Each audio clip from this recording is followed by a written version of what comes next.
요한복음서 강해 31번째 시간을 갖겠습니다. 오늘 말씀의 제목은 빛 가운데 사는 법입니다. 여러분은 이 세상을 조망할 때 캄캄한 어둠으로 보십니까? 아니면 어둠도 있지만 그래도 밝은 것이 많다고 보십니까? 캄캄하다고 보면 부정적이다, 비관적이다, 허무적이다, 그렇게 말을 합니다.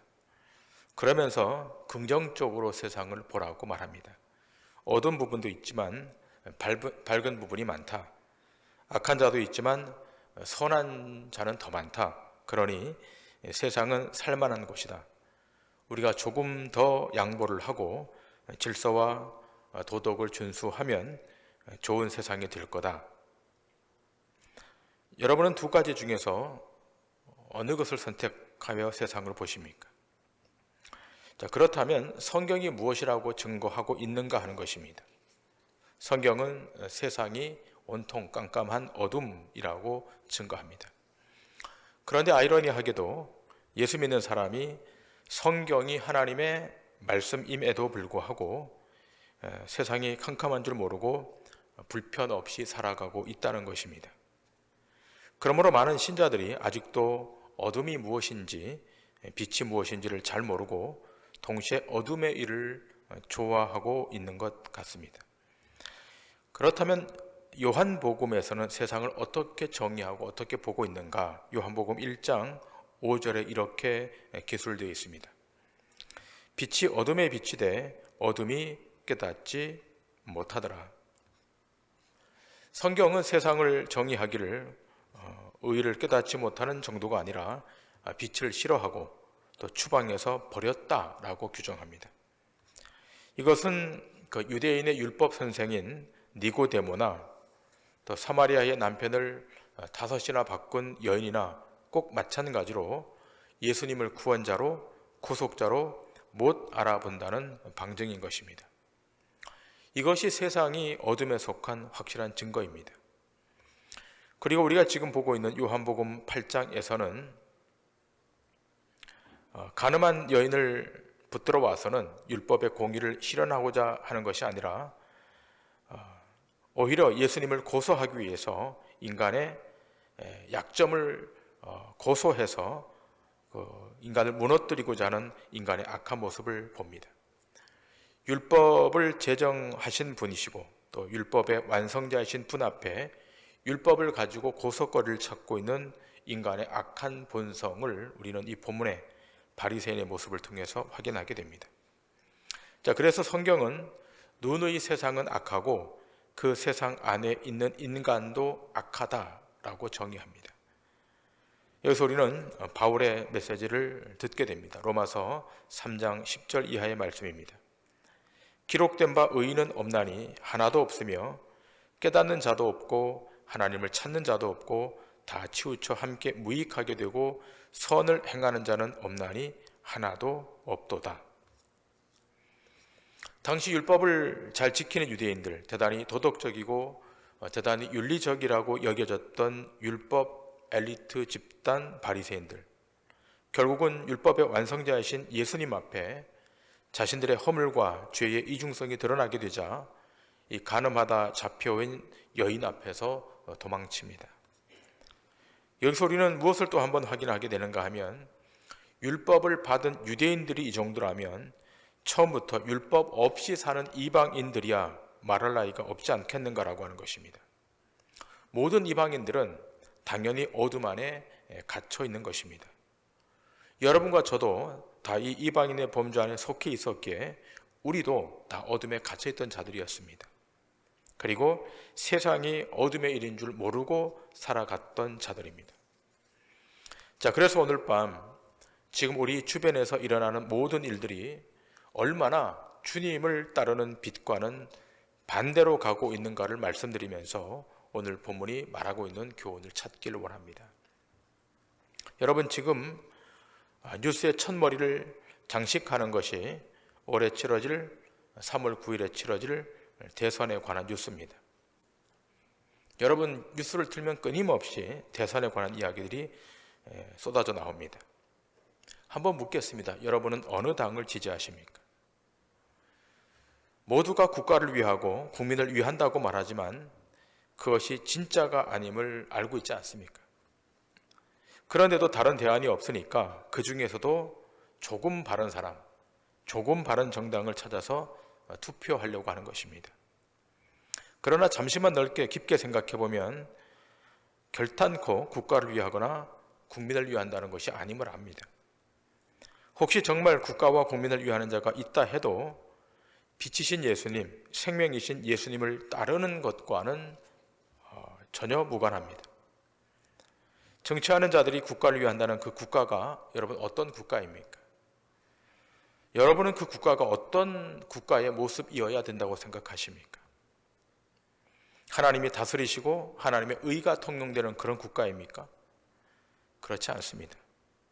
그것을 꿈꾼다면 그것은 허상일 것입니다. 그들은 자기들의 기득권을 지키려고 하는 권력의 쟁탈자들인 것입니다. 이러한 정치 행태가 근대 이전 조선시대는 없었는가? 그렇지 않습니다. 그대로 있었습니다. 해 아래 새 것이 없는 것입니다. 조선시대에는 국가라는 말보다 무엇을 위한다는 명분을 세웁니까? 왕권을 위한다고, 종묘 사직을 위한다고 그랬습니다. 여러분, 텔레비전에서 방영되는 사극을 보시면 대부분 그 사극의 중심이 왕궁을 중심으로 다루어지고 있습니다. 또 왕족, 귀족의 관점에서 정사를 논하고 통치사를 논합니다. 그러나 그 조선 통치사 500년 동안 수탈당하고 고통당한 사람은 누구였습니까? 서민이고 백성이었습니다. 그러니 백성을 위한다고 하는 말은 미사오구에 불과한 것입니다. 그때나 지금이나 기득권자들이 자기의 기득권을 지키기 위해서 정치를 하고 법을 만드는 것입니다. 자, 그런데 이런 말을 하면, 그러니 바른 정치를 하도록 시민단체가 연대해서 공명선거를 하자, 또 낙선운동을 하자라고 제안하기도 합니다. 그렇게 되면 정치는 바르게 간다라고 주장하기도 합니다. 그러나 바름의 기준이 무엇입니까? 사람들마다 다 다릅니다. 결국은 자기들의 이익을 대변해 주는 것이 바름의 궁극적 목표입니다.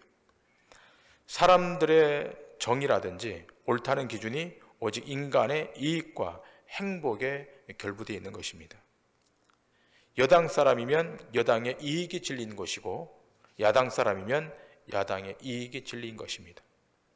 그러니 당을 옮기면 어제 정의라고 외쳤던 것을 오늘 다 손바닥 뒤집듯이 다 뒤집는 것입니다. 그러니 이러한 인간들이 사는 세상에서 아무리 좋은 제도를 신설하고 또 인류의 안녕과 평화를 위한다고 하는 숭고한 뜻을 피력한다 할지라도 인류의 이익에 상반되는 진리가 나타나면 어김없이 배척해버리는 것이 세상인 것입니다. 결국 세상은 자기 이익이 정의이고 자기 편을 들어주는 것이 옳음이 되는 것입니다.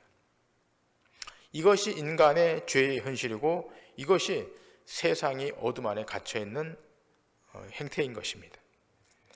그래서 이사야 선지자가 이렇게 외칩니다. 이사야서 1장 3절에 이사야 선지자는 이렇게 외칩니다.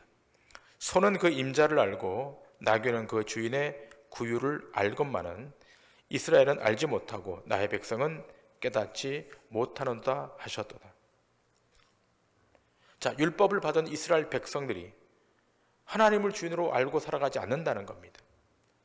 소도 임자를 아는데 이스라엘이 하나님의 선택을 받았는데 하나님의 백성으로 권속으로 부름을 받았는데 하나님을 자신의 주인으로 인지하지 않고 살아간다는 겁니다. 율법을 받은 이스라엘이 이 정도라면 율법 밖에 있는 이방인들이야 말할 나위가 있겠습니까? 어쩌면 어둠 안에 갇혀 살아가는 것은 당연지사일 것입니다. 자, 지금 요한복음이 서술된 당시가 그런 것입니다. 세상의 주인이신 통치자이신 예수가 메시아로 오셨는데 인간이 세상의 주인이 돼서 통치하고 있으니까 인간들이 주인을 알아보지 못합니다. 알아보지 못할 뿐만 아니라 주인이신 예수 그리스도를 배척하여 결국은 죽여버립니다. 이것이 세상이 어둠에 속해 있다는 부인할 수 없는 명백한 증거입니다. 그러니 이러한 세상에 하나님이 원하시는 것이 무엇이겠습니까? 이제 빛을 알았으니까 세상에서 빛과 소금으로 살자라고 그럽니다. 너희는 세상의 소금이요 빛이라고 하니 사람들이 자꾸만 어떤 윤리적, 도덕적 선한 면만을 생각합니다. 성경을 도덕적, 윤리적 측면에서 선하게 살자, 바르게 살자라고 하면 기독교와 유교는 구분이 되지 않습니다. 세상의 소금이고 세상의 빛이 되는 것은 그걸 뛰어넘는 것입니다. 만일 교회가 바르게 살자 운동으로 가게 된다면 거기에 복음이 들어올 여지가 없는 것입니다.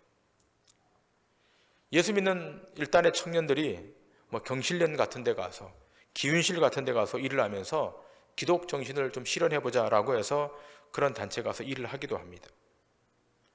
자, 그런 시민운동 차원에서 그렇게 하는 일이야 말릴 수 없지만, 그런다고 세상이 밝아지거나 세상이 진리 앞으로, 예수 앞으로 오는 것은 아닙니다. 자, 그렇다면 빛 대신 예수를 따르고 사는 것은 무엇이겠습니까? 무엇이 빛 대신 예수를 따르고 사는 것의 출발이겠습니까? 그것은 인간의 유약함을 알고 사는 것입니다. 빛이 비추어지기 전 어둠 속에 있었을 때에는 자기가 잘난 상태로 살았는데, 이제 빛이신 예수님 앞에서 자신을 보니까 잘난 것이 하나도 없는 못난 것만 발견하게 되는 겁니다. 빛이 없었을 때에는 그것이 죄인지 어둠인지 모르고 사는 것입니다. 그러나 진리의 빛이 우리 앞에 도달했습니다. 그 빛 앞에 내 모습을 비추어 보니까 유약함, 부실함, 부족함이 다 드러나는 것입니다. 자, 이렇게 빛 앞에 서게 되면 어떤 고백이 있게 되겠습니까? 하나님, 내게 능력을 주십시오. 그리하면 내가 큰 일을 이루어내겠습니다. 그런 말을 하겠습니까? 아니면 주여, 저는 죄인입니다. 허물이 많습니다. 제 죄를 용서해 주옵소서라고 말하겠습니까? 빛 앞에 서게 되면 누구든지 후자의 말을 하게 되는 것입니다. 빛 대신 예수님을 만난 자의 고백은 나는 죄인입니다라고 하는 고백입니다. 이런 사람은 십자가 앞에 올 때 엎드립니다. 이런 사람은 복음이 선포될 때마다 자복하고 회개합니다. 오직 예수님 외에는 생명이 없다고 말하고 오직 예수님 외에는 길이 없다라고 고백합니다. 그러므로 기독교의 핵심은 뭔가 하면 인간이 얼마나 죄인인가를 확인시키는 겁니다. 의의 태양이신 하나님 앞에 인간이 얼마나 부족한 존재인가, 얼마나 죄된 존재인가를 확인시키는 것이 기독교의 핵심입니다. 여기가 기독교와 세상 종교와의 분기점입니다. 세상 사람들이 무신론에서 종교를 소유하게 되면 어디로 갑니까? 하나님을 믿지 않다가 어떤 종교를, 자신들이 원하는 종교를 선택했을 때 어디로 갑니까? 서로 착하게 살자라고 하는 쪽으로 갑니다. 조금 더 착하게, 조금 더 선하게 살자 그럽니다. 그러나 기독교는 그것을 부인합니다. 아무리 착하게 살아도, 아무리 의롭게 살아도 절대적 선이신 하나님 앞에서는 여전히 악이고 여전히 죄일 뿐인 것입니다. 절대 의의 태양이신 하나님 앞에 이 세상 어떤 피조물도 선한 존재는 존재하지 않습니다. 그래서 바울은 갈라디아 교회 성도들에게 이렇게 말합니다. 갈라디아서 1장 4절과 5절입니다. 그리스도께서 하나님 곧 우리 아버지의 뜻을 따라 이 악한 세대에서 우리를 건지시려고 우리 죄를 위하여 자기 몸을 들이셨으니 영광이 저에게 세세토록 있을지어다. 아멘. 우리 죄를 건지시려고 우리 죄를 위하여 우리 주님이 자기 몸을 들이셨다는 것입니다. 우리 죄를 위하여 자기 몸을 들이셨습니다. 인간의 죄, 이 죄는 선행을 해서 윤리적 바른 삶을 산다고 해서 소멸되는 것이 아닙니다. 죄 없으신 대속자 예수 그리스도가 자기 몸을 대속물로 드려주셔야 되는 것입니다. 거기로부터 속죄가 있고, 거기로부터 해방이 있고, 거기로부터 참된 구원이 있는 것입니다. 이 악한 세대에서 우리를 건지시려고 우리 죄를 위하여 우리 주님이 자기 몸을 들이셨습니다. 그러므로 우리가 빛 대신 예수님을 안다라고 하는 것은 이 세상이 얼마나 악한지를 아는 거예요. 더불어 이 세상이 악하다라고 하는 것은 바로 내 자신이 얼마나 악하다고 하는 것을 아는 것입니다. 우리는 절대로 선하지 않습니다. 오늘 이 밤에 여러분 선한 자의 존재로 이 밤에 오셨습니까? 아니면 죄인의 신분으로 오신 것입니까? 우리는 죄인으로 이 자리에 온 것입니다. 예수님은 악한 자를 구원하시기 위하여 이 땅에 오신 것입니다. 예수님은 빛 자체이시고 어둠의 빛을 비추는 주체이십니다. 아무도 그 빛을 흉내낼 수 없습니다. 이 빛 앞에 모든 인간은 자신이 얼마나 악한 존재를 확인하게 되고 그로 말미암아 나를 건져달라고, 나를 구원해달라고 고백하게 되는 것입니다. 자, 그래서 바울 사도도 말년에 자기 제자 디모데에게 이렇게 고백합니다. 디모데전서 1장 15절입니다. 미쁘다 모든 사람이 받을 만한 이 말이요 그리스도 예수께서 죄인을 구원하시려고 세상에 임하셨다 하였도다. 죄인 중에 내가 괴순이라. 바울이 말년에, 사역의 말년에 자기 제자 디모데에게 말합니다. 죄인 중에 내가 괴순이라. 의의 태양이신 하나님 앞에 설 때마다 자신의 부실함이 드러나는 겁니다. 자신의 부족함이 드러나는 것입니다. 그래서 내가 죄인 중에 괴수라고 고백을 하고 있는 것입니다. 여러분, 신자의 인생의 참 복은 빛의 비추음을 바꿔서 죄인임을 아는 것이 복입니다. 그래야 주여라고 부를 때 그 주여 속에는 오직 나 같은 죄인을 긍휼히 여기소서 하는 것 또한 포함되는 것입니다. 만일 그렇지 않게 되면 예수님 앞에 자기의 율법을 지킨 것 가지고 나가서 큰 소리치며 유세할 자들이 바로 우리들입니다. 마치 바리새인처럼 난 율법을 이만큼 지키니까 지키지 못한 사람을 향해 정죄하고 심판할 자들인 것입니다. 자, 오늘 본문에 요한 사도는 이렇게 말합니다. 12절부터 19절의 말씀입니다. 예수께서 또 말씀하여 이르시되 나는 세상의 빛이니 나를 따르는 자는 어둠에 다니지 아니하고 생명의 빛을 얻으리라. 바리새인들이 이르되 내가 너를 위하여 증언하니 내 증언은 참되지 아니하도다. 예수께서 대답하여 이르시되 내가 나를 위하여 증언하여도 내 증언이 참되니 나는 내가 어디서 오며 어디로 가는 것을 알거니와 너희는 내가 어디서 오며 어디로 가는 것을 알지 못하느니라. 너희는 육체를 따라 판단하나 나는 아무도 판단하지 아니하노라. 만일 내가 판단하여도 내 판단이 참되니 이는 내가 혼자 있는 것이 아니요 나를 보내신 이가 나와 함께 계심이라. 너희 율법에도 두 사람의 증언이 참되다 기록되었으니 내가 나를 위하여 증언하는 자가 되고 나를 보내신 아버지도 나를 위하여 증언하시느니라.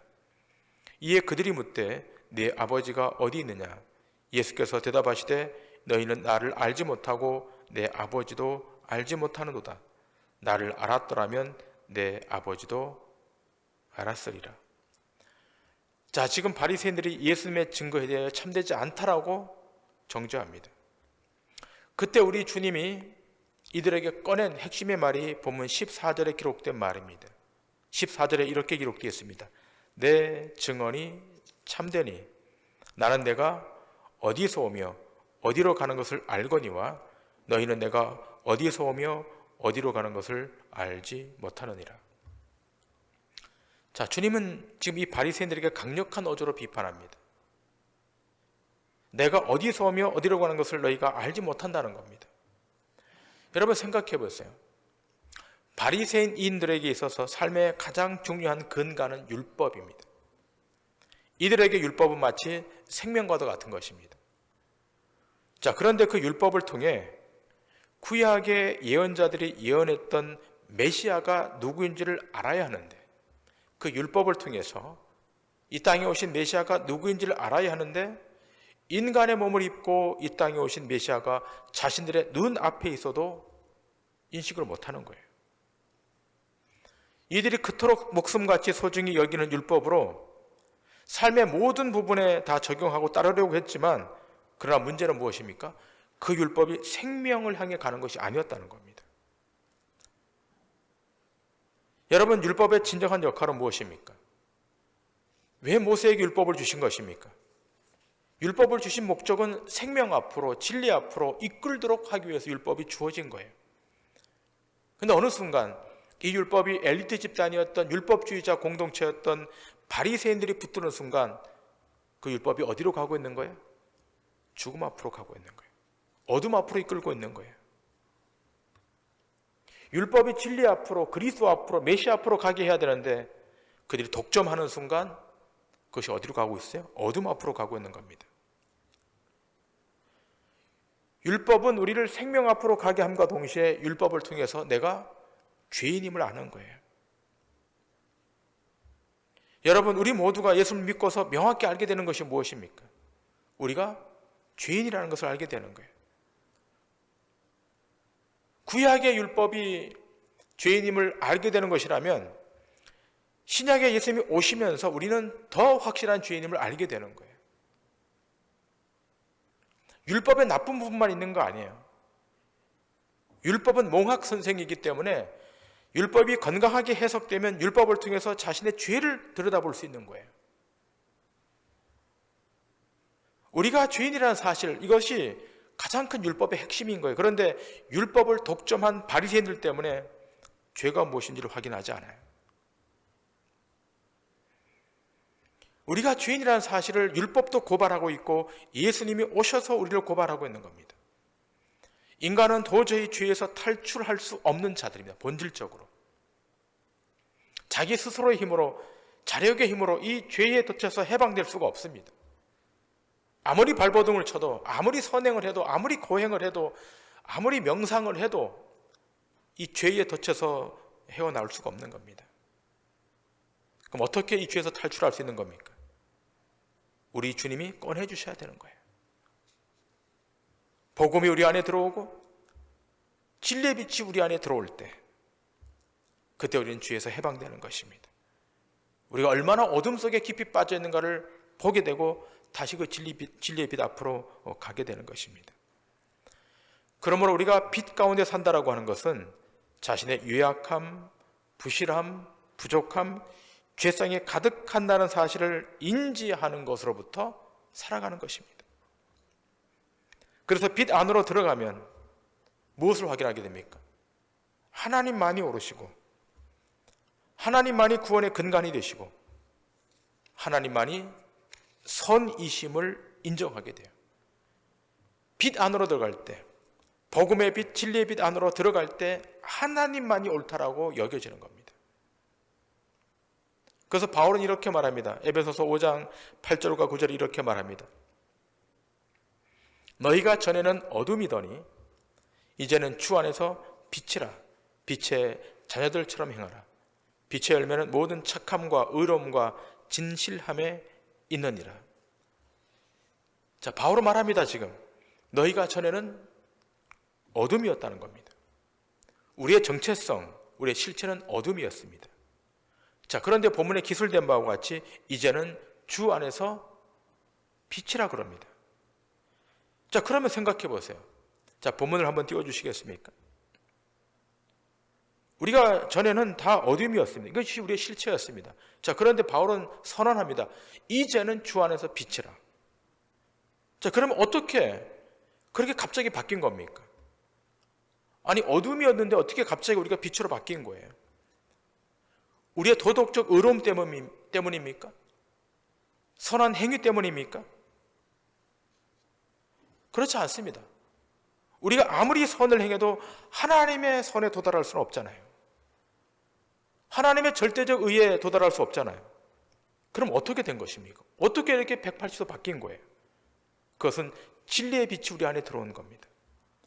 그 빛이 우리를 덮어버린 겁니다. 그 빛이 우리를 압도해버린 거예요. 그 결과로 존재의 변화가 일어난 겁니다. 그 존재의 변화의 결과가 빛의 자녀가 된 거예요. 그런 까닭에 본문 9절에 기록된 바와 같이 빛의 열매는 모든 착함과 의로움과 진실함이라 그러는 겁니다. 여기서 말하는 착함, 의로움, 진실함은 도덕적 선을 의미하는 것이 아니에요. 많은 경우 이 부분을 해석할 때 네가 빛의 자녀가 되었으니까, 예수 믿는 하나님의 사람이 되었으니까 착하게 살아라, 의롭게 살아라, 진실하게 살아라, 이렇게 해석하면 안 된다는 거예요. 그러면 유교가 되는 거예요. 착함과 의로움과 진실함이라고 하는 것은 도덕적 선을 넘어서는 거예요. 어디로 가는 겁니까? 하나님 편에서의 옳음입니다. 하나님만이 의롭다고 여겨지는 거예요. 하나님 안에서의 진실함입니다. 세상에서 선이라고 말하는 것도 선이지만 그 선을 넘어서는 거예요. 여러분, 세상이 선이라고 주장하는 것 중에 상당 부분은 상대적 선이에요. 여론 다수가 선이라 그러면 선이 돼버려요. 100명이 있는데 90명이 선이라고 막 선동하면 그냥 그 여론에 따라서 상대적으로 선이 돼버려요. 그럼 나머지 10은 악으로 규정돼 버려요. 그런 선을 말하는 것이 아닙니다. 여기서 선이라고 하는 것은 하나님 편에서의 선인 거예요. 그럼 하나님 편은 무엇이겠습니까? 그것은 하나님의 창조 원리와 질서를 말하는 것입니다. 그 질서 안에서의 착함, 그 질서 안에서의 의로움, 그 질서 안에서의 진리를 말하는 거예요. 세상이 아무리 옳고 대중다수가 아무리 원해도 이 하나님의 창조 질서에서 어긋나면 착함도 의로움도 진실함도 의가 아닌 거예요. 이 지점을 잘 가셔야 됩니다. 우리가 이 지점을 잘 못 가면 우리 눈이 가려져서 세상이 말하는 선을 선으로 여기고 그것이 복음인 줄 알고 따라가는 거예요. 저는 동도중앙교회 성도들만큼은 이 세상이 옳다 하는 그 옳음이 다 진리라고 믿지 않기를 원해요. 끊임없이 세상은 그것이 옳다고 얘기해요. 그러니까 우리는 명철한 하나님의 지식을 가지고 재단해 봐야 됩니다. 들여다봐야 되는 거예요. 이게 선인지 의인지 진리인지를 들여다봐야 되는 거예요. 아무리 세상이 선이라 해도 하나님의 질서에 비추어 볼 때 그것이 옳은 것이 아니면 옳은 것이 아니라고 당당히 이야기해야 되는 겁니다. 절대로 동의하거나 절대로 취하면 안 되는 것입니다. 그러므로 신자는 늘 하나님의 주권적 통치, 하나님의 창조적 질서 안에서 역사를 보고 사회 현상을 보고 정치를 보고 경제를 보고 문화를 보는 거예요. 하나님 편에서 조망하는 거예요. 잘 조망하셔야 돼요. 하나님이 진리로 여기는 것만 생명으로 여기셔야 되는 거예요. 빛 대신 예수님만 드러내는 자가 신자인 거예요. 교회 출석한다고 신자가 되는 것이 아니라 빛 대신 예수를 따라가고 빛 대신 예수를 드러내고 하나님 편에서 모든 역사와 세상을 조망하는 거예요. 바라기는 오늘 밤 예배하러 오신 여러분 모두 자신의 유약함과 죄됨을 인정하시고 진리의 빛 앞으로 나아가셔서 우리의 구속자 되시는 예수 그리스도의 선한 인도를 받아 저 영원한 생명의 자리, 빛의 자리까지 나아가는 믿음의 권속들 다 되시기를 주님의 이름으로 간절히 축원합니다.